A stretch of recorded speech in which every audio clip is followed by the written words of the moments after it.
Assalamu alaikum, dear students. Dear students, it is Rebel, Rebel poem. एक poem है ये जो क्लास 7th की इंग्लिश बुक में है, ऑन पेज नंबर 58।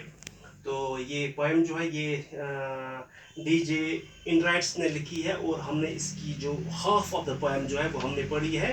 तो तकरीबन 14 वर्सेस जो इसके हैं वो हमने पढ़े हैं। तो हम आज लास्ट के 14 वर्सेस जो है वो हम आज इस टॉपिक में पढ़ने जा रहे हैं। तो जो रेबेल जो है ये एक ऐसी पोएम है इसमें जो एक रेबेल जो होता है, बागी जो होता है, बगावत करने वाला जो होता है, वो दूसरों के आइडियाज़ जो होते हैं, दूसरों के ख्यालात जो होते हैं उनके खिलाफ होता है।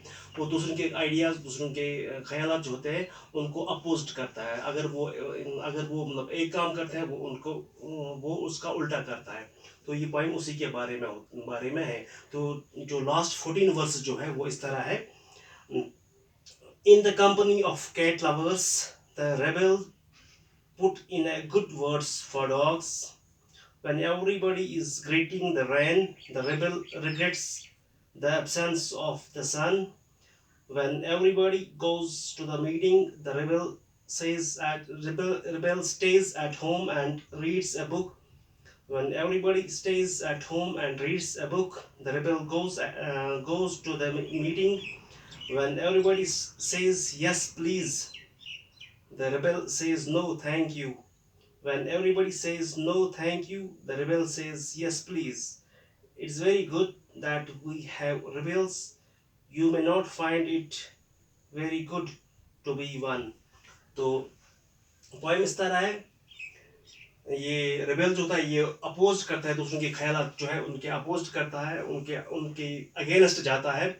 तो वर्सेस इस तरह है। In the poem of cat lovers, in the company of cat lovers, cat lovers की सोहबत में, या कैट लवर्स जो एक गैदरिंग जो होती है, एक ग्रुप जो होता है जो कैट लवर्स होते हैं, उनमें जो उनकी सोहबत में ये जो रेबेल जो होता है, he puts in a good words for dogs. वो डॉग्स के बारे में अच्छे अल्फाज इस्तेमाल करता है। वो डॉग्स को, इट मीन्स वो डॉग्स को पसंद करता है। In in the company of cat lovers जो कैट लवर्स जो होते हैं, उनमें वो डॉग्स को प्रेफरेंस देता है, वो डॉग्स को पसंद करता है, मीन्स उनके खिलाफ हो जाता है। The rebel puts, when everybody is greeting the rain, जब हर एक रैन को वेलकम करता है, रैन का इस्तकबाल करता है, रैन चाहता है, बारिश चाहता है, जब हर एक बारिश चाहता है, तो ये क्या करता है, रेबेल क्या करता है, the rebel regrets the absence of the सन।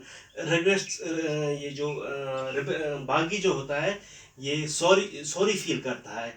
ये रिग्रेट्स मीन्स ये सॉरी फील करता है, ये अब ये सन को मिस करता है। उस टाइम ये सन को मिस करता है, ये सूरज को मिस करता है, क्योंकि ये उनके खिलाफ जाता है। वो बारिश चाहता है और ये सन को मिस करता है, ये धूप चाहता है, तो ये उनके खिलाफ जाता है। When everybody goes to the meeting, the rebel stays at home and reads a book. जब मीटिंग का टाइम होता है, जब सारे उसके फ्रेंड्स मीटिंग के लिए जाते हैं, तो वो अपने घर में बैठता है और किताबें पढ़ता है। वो उस टाइम किताबें पढ़ता है, मीन्स उनके खिलाफ वहाँ भी वो जाता है। When everybody stays at home and reads books, the rebel goes to the meeting. जब सारे उसके साथी जो होते हैं, सारे लोग जो होते हैं वो घर में बैठते हैं, किताबें पढ़ते हैं, तो वो उल्टा करता है, वो मीटिंग के लिए जाता है। When everybody says yes please, the rebel says no thank you. जब हर एक yes please कहता है, yes कुछ मांगता है, खुश होते हैं, कुछ मांगते हैं, ये वेलकम करते हैं किसी चीज़ को, तो ये क्या करता है, रेबेल क्या करता है, ये बोलता है नो थैंक यू, शुक्रिया करता है। ये समझो कि ये अवॉइड करता है, ये चीज़ों को अवॉइड करता है। When everybody says no thank you, जब उसके जो बाकी साथी जो होते हैं, सारे लोग जो होते हैं, वो जब कुछ चीज़ों को अवॉइड करते हैं, ये यस करता है, ये यस प्लीज कहता है, मीन्स ये उस टाइम वेलकम करता है चीज़ों को, मीन्स वहाँ भी ये उनके खिलाफ जाता है। It is very good that we have rebels. Rebel होना ये बहुत अच्छा है, ये बहुत अच्छी चीज़ है, ये बहुत अच्छा है कि बागी जो होना, ये आइडियाज़ के खिलाफ जाना ये अच्छा है। बगावत करना, ये आवाज़, अपनी आवाज़ बुलंद करना, ये अच्छी बात है। मगर मगर ये कुछ विद इन द लिमिट्स होना चाहिए, हदूद में होना चाहिए।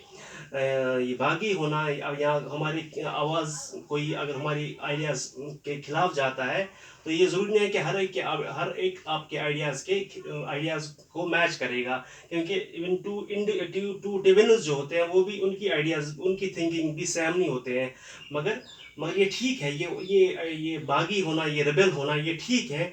मगर ये ज़रूरी नहीं है कि ये ज़रूरी नहीं है कि आप इसको पसंद करोगे, मगर ये रेबेल होना ठीक है। क्योंकि मतलब कभी ये ठीक भी हो सकता है। ये आवाज़, ये जब नाइंसाफ़ी होती है, जब यहाँ पे कुछ हमारे जो राइट्स जो होते हैं, राइट्स वायलेट होते हैं, तो उस टाइम ये रिबेल्स जो होते हैं, ये अपनी आवाज़ बुलंद करते हैं।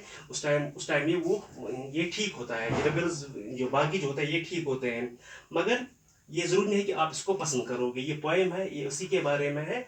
तो उसके जो वर्ड्स, कुछ वर्ड्स जो है इस पोएम में, जो इस लास्ट 14 वर्सेस जो है, उनके कुछ वर्ड्स जो इंपॉर्टेंट वर्ड्स जो है, या थोड़े बहुत डिफिकल्ट वर्ड जो है, जो उनको मैंने थोड़ा बहुत समझाने की कोशिश की है। प्रेफरेंस जो है, उसकी जो मीनिंग जो है उसकी, या उनको साइनिम जो है, सेम मीनिंग जो है वो लाइकिंग है, फाउंडनेस है।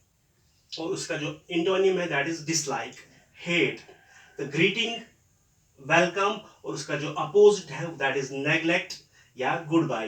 Regret, sorry, it's meaning is sorry, या इसका साइनिम जो है वो सॉरी है। और इंटोनिम जो उसका है दैट इज वेलकम या हैप्पीनेस। तो शुक्रिया, ये पॉइंट थी।